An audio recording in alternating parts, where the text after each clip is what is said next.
so grateful and blessed, especially karon. I'm so grateful because now I'm officially 18 and I'm so blessed to God because another year and this is the new journey of my life also as an adult na dili na minor. And also the love, the support I felt was really overwhelmed to be honest because I'm so grateful for every hug, for every message that I received tonight. And thank you for making my 18th birthday truly unforgettable, guys. Of course, a special thank you to my mom, to my amazing mama who love and support have been the foundation of everything I'm accomplished tonight. Thank you for your endless love, for your patience also, and unwavering belief in me.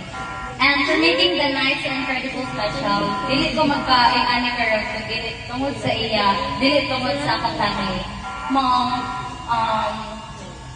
thank you ma sa tanan, and dili man ako na kinaingon sa imo, for you know that I love more than words can say. And also, I want to extend huge love to thank you to my beautiful gown that I'm credited to the designer for my beautiful gown. The dress, the word that I could have ever dreamed of, nga mura na og princess karong gabi